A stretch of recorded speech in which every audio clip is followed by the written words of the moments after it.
My fault. Sorry about that. Let's go again. What's up, yo? C Students in the Morning, comedian André Mulligan. Instagram, Facebook, Twitter. We are in the building and we are rocking this shit right now. I know y'all. I know some of y'all like, oh shit. He got Keith Sweat on. Hey, he took a lot of y'all mama's drawers off real fucking quick. Let's hit him with it. Dark-skinned niggas in the building. Dark-skinned it in the building. Sorry about that. I'm sorry. I don't want to yell. I'm sorry, man. So we got an amazing show this morning. We got the homegirl Leaza Lattimore jumping in with us. Make sure she Lassiter. My fault. Lassiter. There's someone that's tuning in real quick. And I'm not casting on Instagram right now. The reason why I'm not casting on Instagram right now because she's not able to get on. So I'm gonna bring her on, man. We're gonna have fun. We're gonna rock this shit out. What's up, Leaza, man? Hello. Good morning. Good morning. Hold on real quick. Hold on. I just want to ask you something real quick. Okay. What do you know about this? Oh. Talk to me, man. Talk to me. What you know about that? That's like me and my husband's theme song because he's 20 years my senior. Oh shit. So he told me in the beginning, like, I may be young, but I'm ready to be somebody's wife. So I know a lot about that. I know a lot about that. You know the thing that right now that hold on. Because I got to introduce you first. I got to introduce you real quick. To everybody that don't know Leaza, I've been knowing her for about 2 years? About a year or 2 years now? Nah, it done been a little minute. Has it been a minute? Like about 3-4. 3-4 years. Okay, Mm-hmm. 3-4. Because I remember meeting you, but really getting cool and like, oh, this is the homie. Okay, you know, about 2020. About 2020, we came on in. About 2 years. You the homegirl, man. You are the homegirl. And I see you rocking the C Students over there, man. Gotta represent. I see you gotta represent, man. Thank you. Gotta represent. Thank you, and I appreciate it, man. I got the Lucille Ball version of. Oh, I love it. Ooh, thank you. I'm getting me one. Thank you. You know, I got the ones that are hoodies, and also got them on the back. So it's just like yours, but they're on the back of it, so you'll know. I love it. But you know something, man, you are the reason why I fucks with you, man, is because you remind me of the women I grew up with. Okay. You know what I'm saying? Yeah. You remind me of the women who was like, nigga, you touch my ass, I'm gonna beat you up. You know what I'm saying? Like you homie, you cool as shit, man. And I try to, with me being from Louisville, Kentucky, me coming out here, man, a lot of these motherfuckers are fake. You know what I'm saying? A lot of these motherfuckers are fake. And then I never really saw black women. Like I said this the other day, like even just black people in general, I can count on my hands how many people I see at a business that work there. And I mean, that's not at one business, that's in a day. Like I might see 5 people working that are black today. Oh yeah. How do you, like, you as a woman, what is your take on, some shit like that? Well, my folks are from Mississippi. Okay. So that's where you get that good Southern, friendship, welcoming, smiling, complimenting, you know what I'm saying? But everybody some people were cut from different cloths. So LA is like a rat race. You know what I'm saying? Nobody wants to get ahead. And, it's mighty funny that you said that. Me and my mother were touching on that topic. And we were saying how we should go ahead and just invest and get us a house. Yeah. And a lot of black people cannot just seem to come together. Sorry. That's why I'm fucking my friend. I'm telling you. They can't come together. Everybody want to be better than the next person. Nobody wants to include other individuals. And that's just not where I'm cut from. Like, we got all these other races that are actually doing that and owning some things. We don't want to. I don't know why. Like me and my brother, and then like I started doing my thing, like throwing parties and shit, probably when I was like 18 years old. You know what I'm saying? And when it comes to like the male review side, my first big party, I did a pajama party, right? So I did a pajama party brought out everybody, and a lot of motherfuckers only fucked with me because I always had a lot of women around me. You know what I'm saying? I'm the cat that I'm the nigga that's gonna bring all the women. Hey, nigga, where all the niggas bringing all the girls? You know, hey, I'm Pinky. Look what I got for you. Look at it going on too. That's how I am. And you know, when you look at the emphasis that black people don't work together, we don't. We so fucking envious towards each other. Where I say this, and I went to college because I knew no nigga that I knew was going to college. You know what I'm saying? And that was just a better thing when it was coming around the bitches. I'd be like, oh shit, you know I'm in college. Oh shit, girl. He in college, girl. But the older I got, I was like, damn.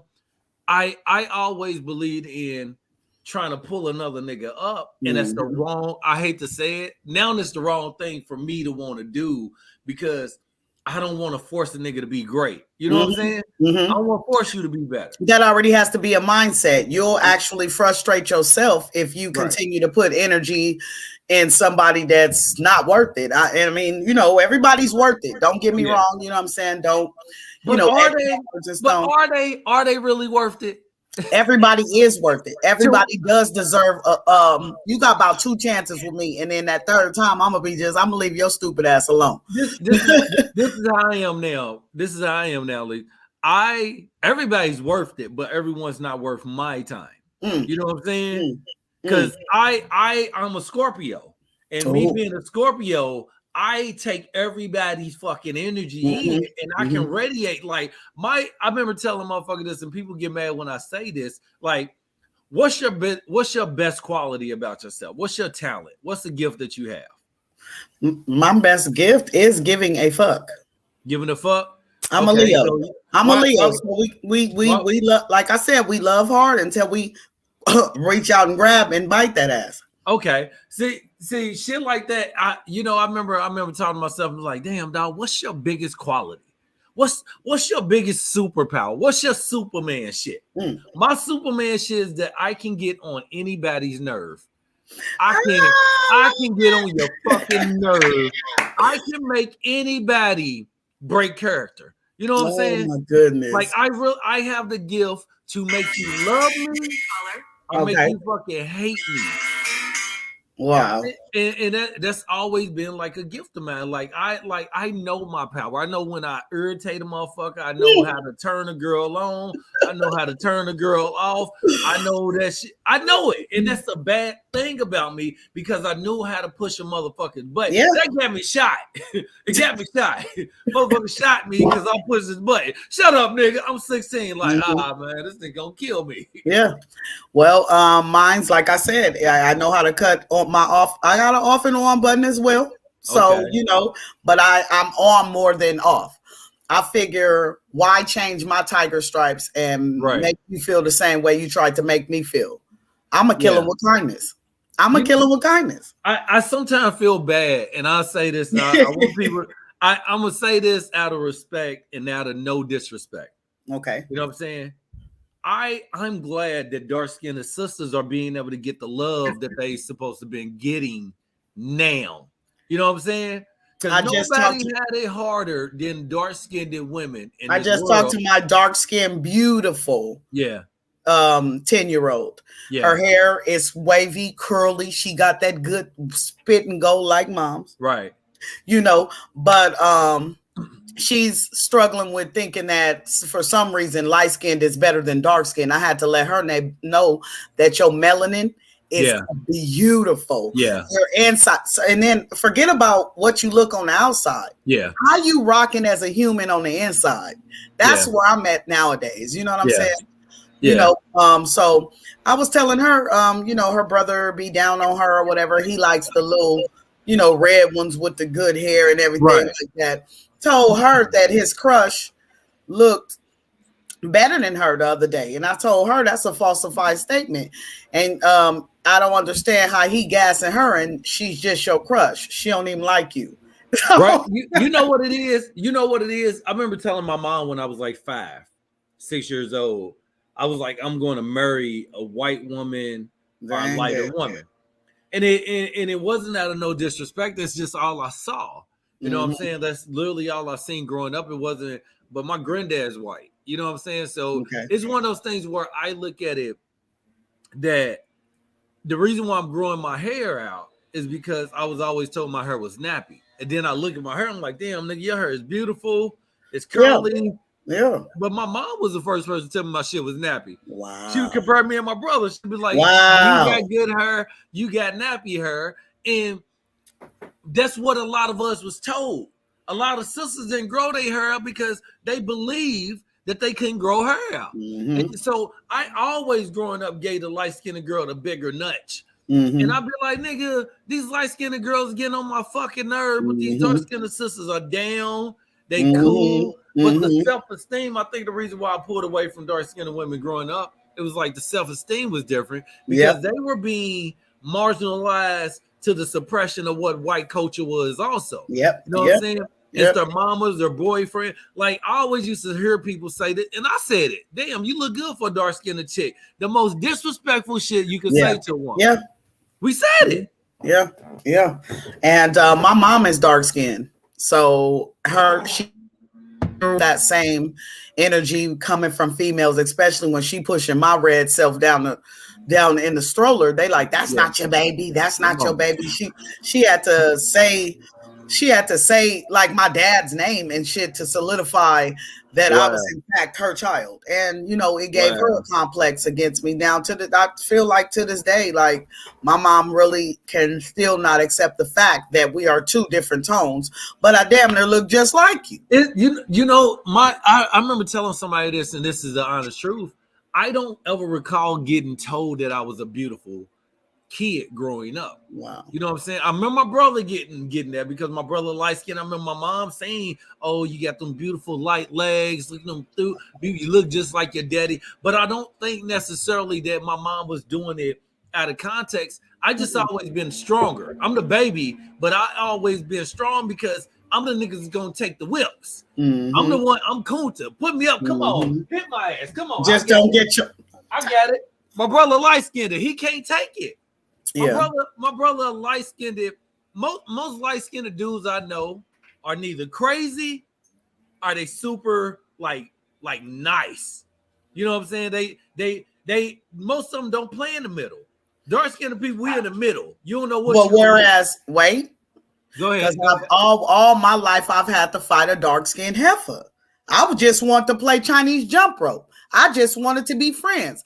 Now you done took my light skin and brought out the inner dark skin in me, and I'm tagging that ass. So I've always had the females, with the complex about their skin tone, treat me different and shit because they've been told, something different. But I've always just tried to be friends till I gotta tag that ass. I will tag that ass. My mom from South Side Chicago. And I remember when she told me, we were sitting down talking about this. So when she moved to Louisville, like we always lived in like houses, you know what I'm saying? So our peoples though living in the hood, living in the projects. So my mom didn't really get on drugs. We were good, you know what I'm saying? Then I caught that some other shit. But my mom used to tell me how they used to go down to these parties and shit. And there was these girls that were dark skinned that were from Village West, which is the projects. That they were known for carrying razors. And what they would do is if you had long hair, if you were light skinned, they'd cut your face with a razor. And my mom said one day she was at a party and was about to cut her. It's like, no, bitch, it's Jewel. You're not about to do Jewel. My mom, the dark skinned women in my family, beautiful white smile, long, beautiful hair. My family always had beautiful women in it. But when cocaine came in, you had a mix of beautiful with crack. That shit don't mix. You know what I'm saying? It was crack. It's like Flavor Flav. It's like a little bit like if you put makeup on Flavor Flav and put a dress on them, that was something the women in my family had to crack. Too much flavor in your ear. I'm kicking new flavor in your ear. Wow. Still the baddest, the baddest thing. But I posted this up yesterday because it's Black History Month, and I think this year for Black History Month, Black Her Story Month. Black Her Story Month. Okay, I go with that. But I honestly think this month should be working on fixing the Black community, exposing the problem. You know what I'm saying? Exposing the fact that it's not cops that's killing us every fucking day. It's us killing us every single day. It's these badass kids out here that no one wants to discipline out here that's doing that.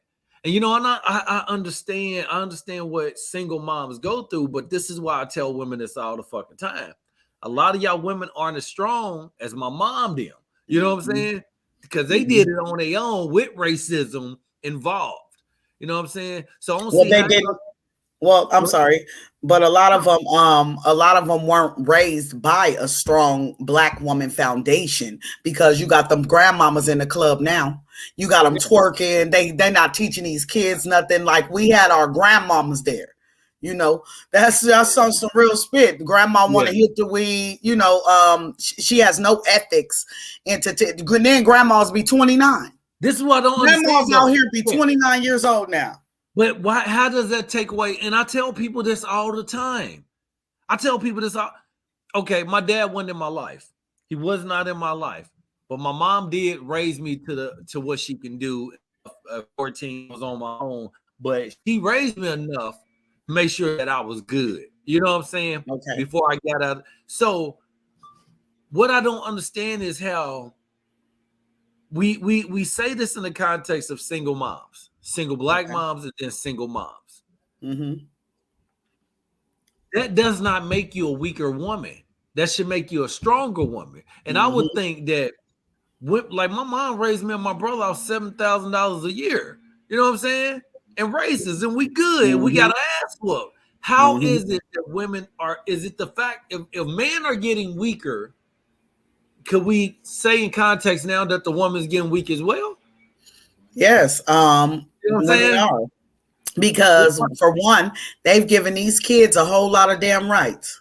Your kid can go to school and get your ass in trouble for whooping his ass.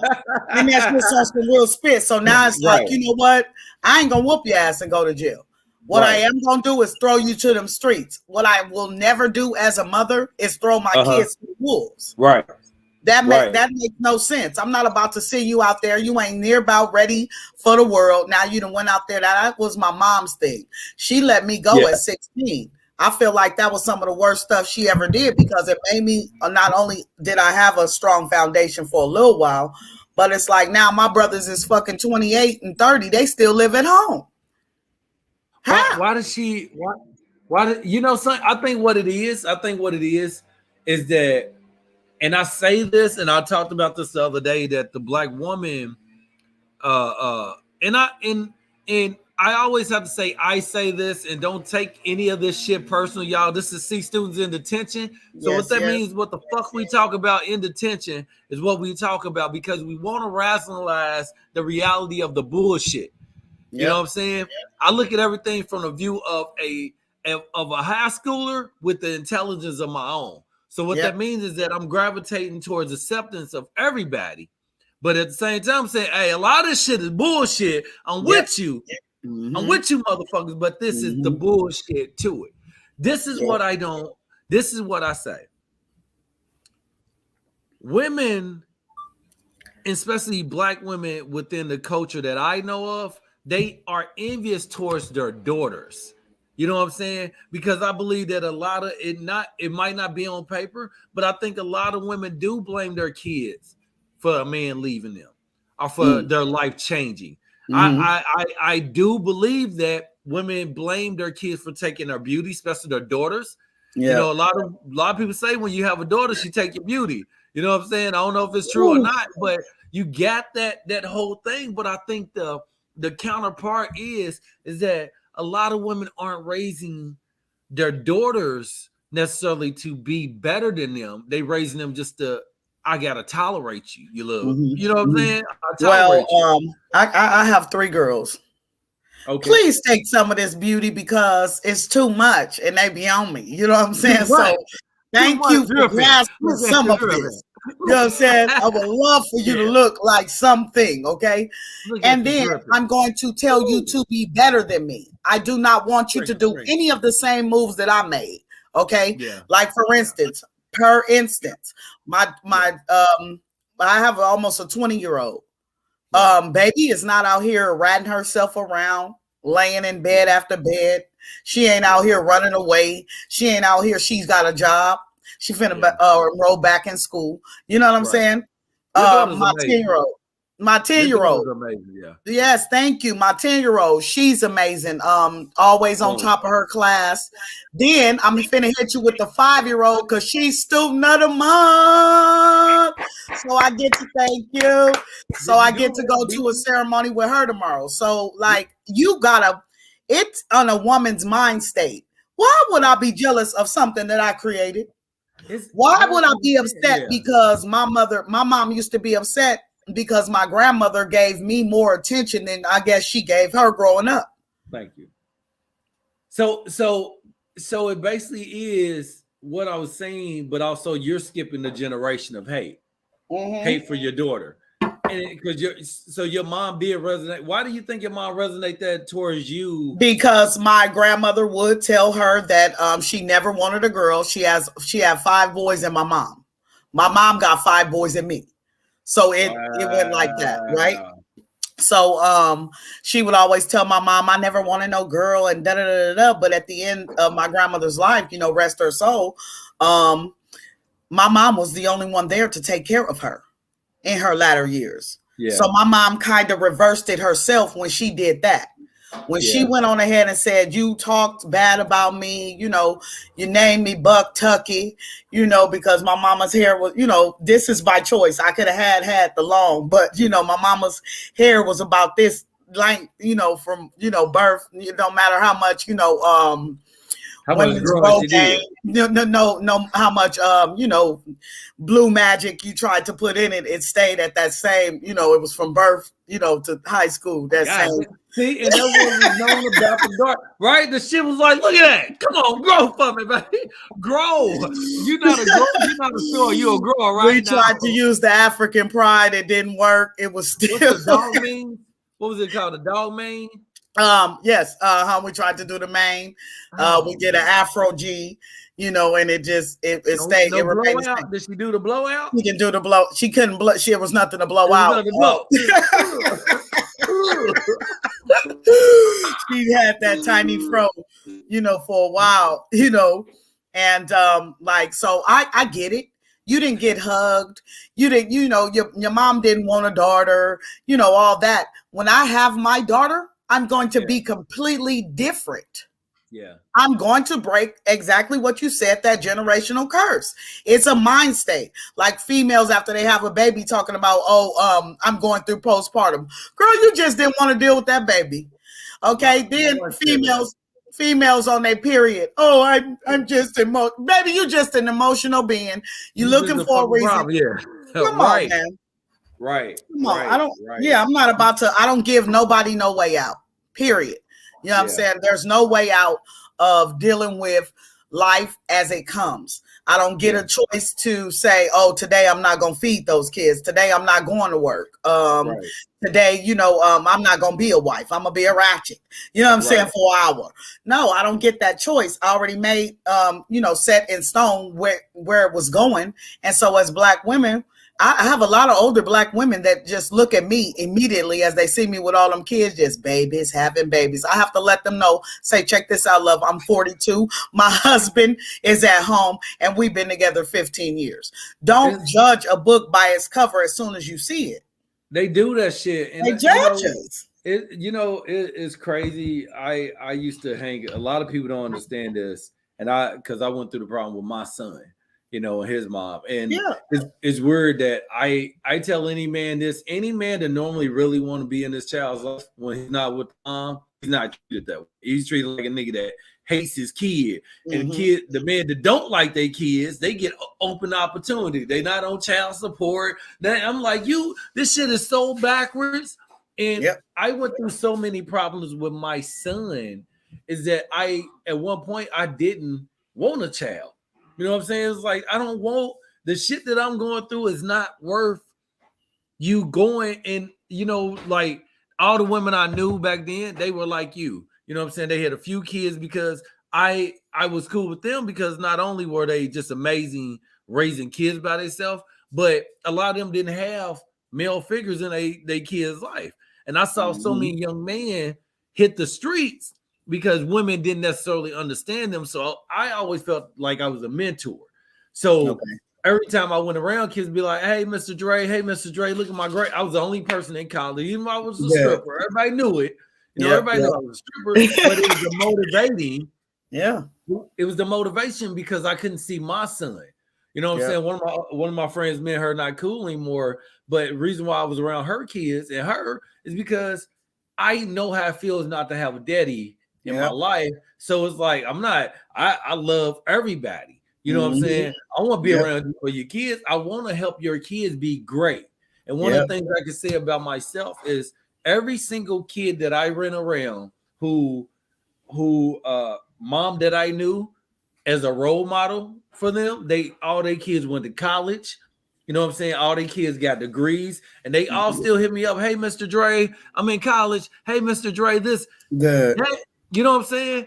But it's weird that women are still opening their legs up to niggas who don't want to be involved with kids.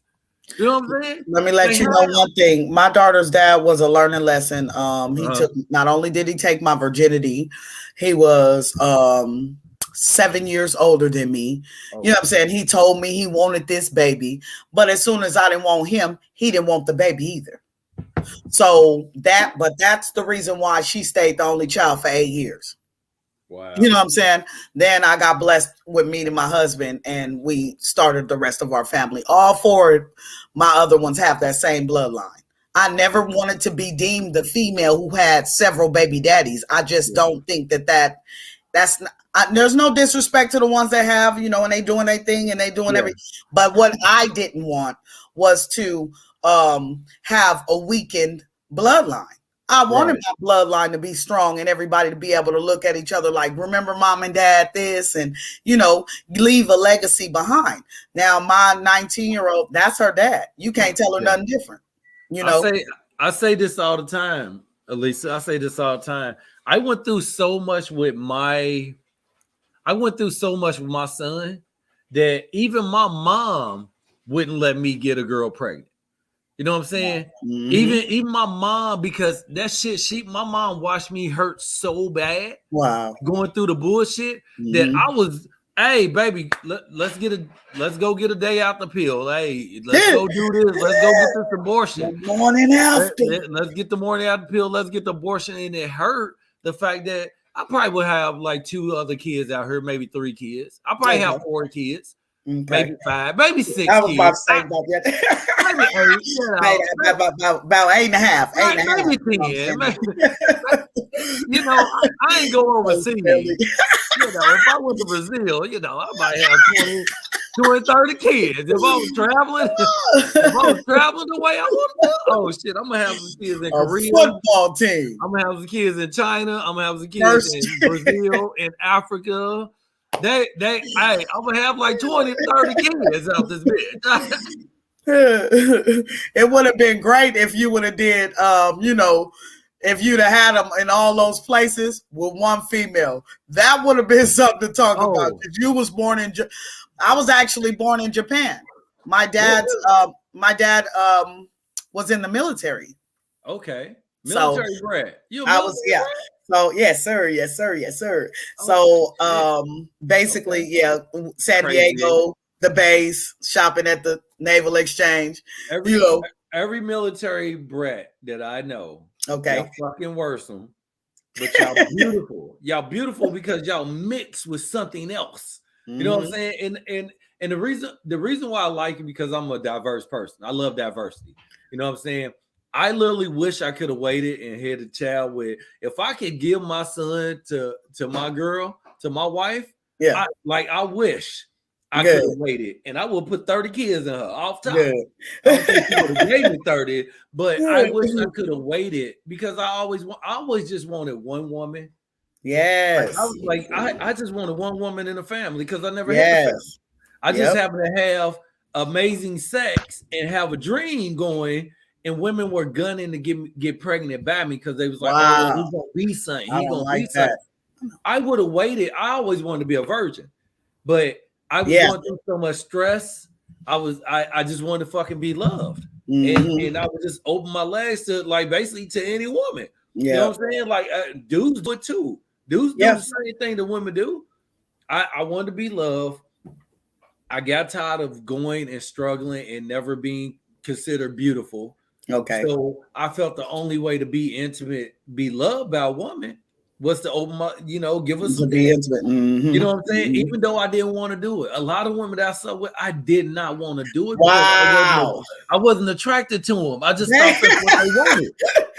I just thought that's what they wanted. Ooh. Like shit. It was just sex. Bro, like, man, take this dick. This dick ain't nothing. Yeah. This dick ain't, girl, you go on get the dick. That's what you want. I stayed a virgin for a very long time, longer than the average females and stuff nowadays, which is 18. You know what I'm saying? So when I went on ahead and so gave myself to her dad, it was like what the fuck for? I didn't understand it. I didn't, I didn't know how to feel. It was just a lot. So now what you eating? Since my energy is low, I'm eating like some kimchi. Okay. Go ahead. I'm still going. No. Don't even worry about it. Don't even worry about it. So I ain't gonna eat in front of the camera. I just threw it in real quick. I love it. You're supposed to eat in front of the camera too and shit. Let them see so we can, get our energy up when the hell we need to too. Don't be just, having the secrets, remedies and shit. And we can't, see what's going on. This is the plate. See? So it got the green, which is the kimchi, cucumbers. Okay. This is potatoes. So I try to sometimes do like a vegan, not vegan, but vegetable in the morning. Okay. So, but we switched up my workout because I got tired of being on her schedule. You know what I'm saying? It's weird. It was weird because I get home late, but I get up every morning with the missus and we go work out. Cool. And I get home like 2:30, 3 o'clock, and I'm up at 6 o'clock and I'm at the gym and I'm running around here cussing motherfuckers out because I'm sleepy. I'm sleepy. I'm sorry. I've been doing it for the last almost 2 years. Okay. Like, you know what I'm saying? Not 2, but yeah, almost 2 years been on my wife's schedule. And it wasn't anything against her. It was just she wants me to make sure I get up, work out. But then she's saying, baby, you need to rest. I'm like, I can't rest. You know what I'm saying? And then so that's all it was. But what you was talking about, man? Your ass and jumped over here on the food. I mean, hey, you dealing with a foodie around this thing, and I love to eat healthy. That I believe I was talking about that on the Ghetto Life Coach this Tuesday. That eating health, it's not about what you take inside, your mental. It's not about what you take emotionally from yourself, or how you take care of yourself physically. It's about your intake as well. It goes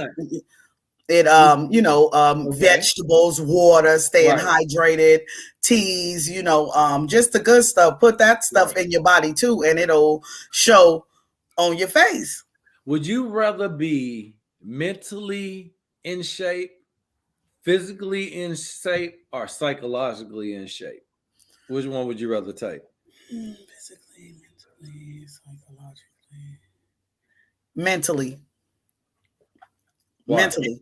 Why? I'd always want to, because a physical is outer appearance. Right. That's how you're gonna look on the outside. Right. What was the other one? Psychologically.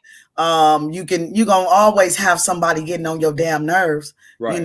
But mental stability for me has always been a key factor with knowing how to deal with how to know when a motherfucker is getting on your nerves, and how to know when you do need to push away from the table and do a damn sit up or two. So mentally, for me, mentally, this is one thing I realized about myself. I never knew a lot of things existed until they kept pointing the shit out to me.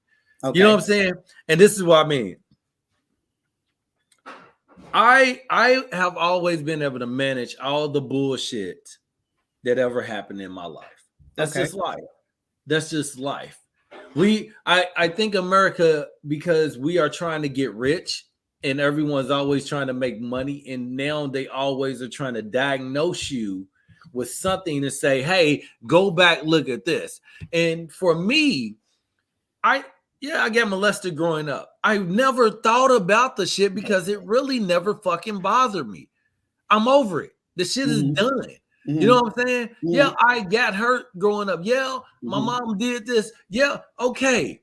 I accept my mom for how she is, but America's always now telling you focus on the pain, focus on the pain. They won't focus on our fucking pain, right? They don't want to focus on black people pain because there's no money in the black person pain. Yeah, but they want to make us weaker by putting us on drugs. They want to make us weaker by selling us more weed, by selling us more alcohol, by telling us to be alert for this. And I hate that new context of how they want me to live. Yeah. So now, I got to reprogram myself because, like I told my wife, I'm not a weak nigga. They got to quit trying to. They try to make you weaker. You know what I'm saying? They are physically and psychologically trying to make people weaker out there on these fucking streets. That make us buy more drugs, that make us buy more counseling, that make us do a lot of shit was okay. That's why it's the mental stability for me. As long as I have my mental, there's nothing you can feed me, which is in the form of bullshit. There's not. Andre, it's been great, but I tore my ACL in my knee. Oh. So I am on my way with my new Kaiser plan that I got from the job. You know what I'm saying? I got them benefits. So I got to go let them check the knee out. I heal pretty good. That's that intake. That has to do with that intake and being physical. So I'm about to go let them look at it and just pray that they don't talk about no dang on surgery because I'm not letting nobody break nothing on me to fix it. What happened to your knee? They said I tore ACL. I've been walking around fine with it. But I happened to get an MRI the other day, and they said that we don't know, like I was a medical miracle or something. We don't know how you've been walking around, getting around, because it was a previous injury from 12 years ago. So basically, it swole up a little bit.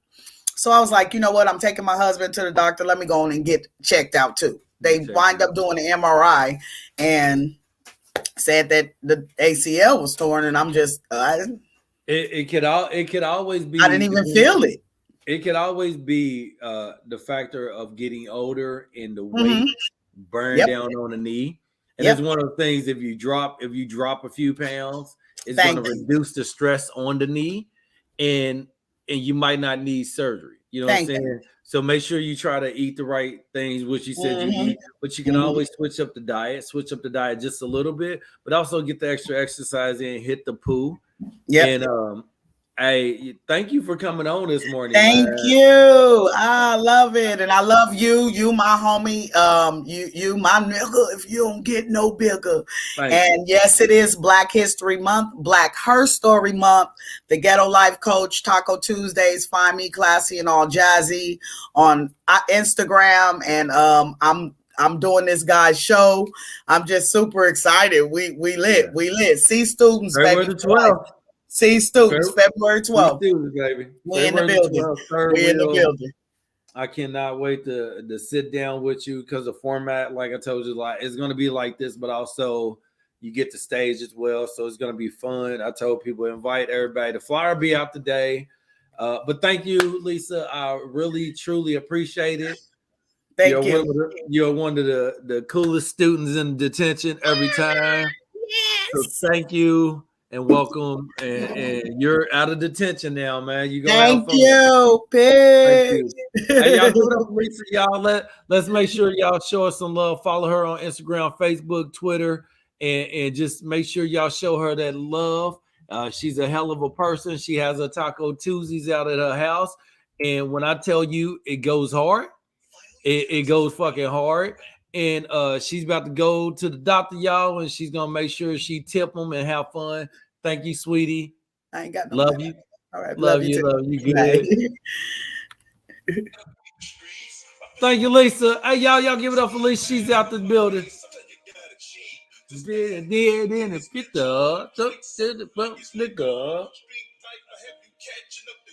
Quicker, sipper to your lipper. Let them break the pain like it's a cripper, sipper. Woo! What y'all know, man? Gang.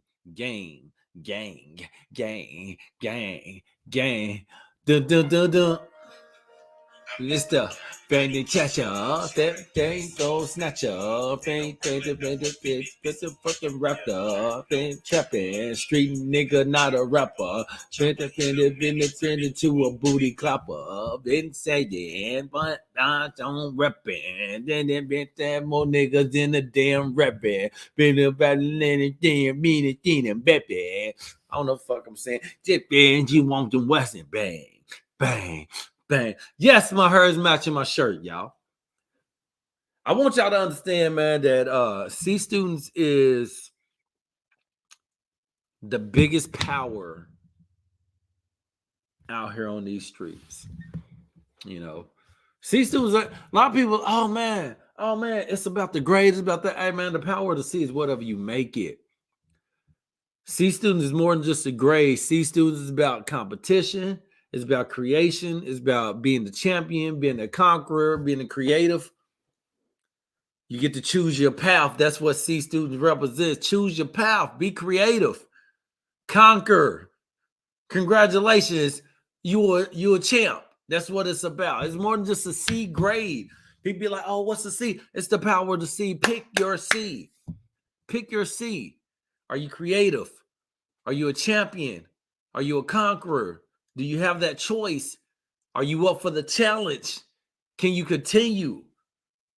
Right? Can you keep it? With a C, not a K. All right, I was just playing. But, man, I want to thank y'all for tuning in to C Students in the Morning. Our guest, Leaza Lattimore, she came in.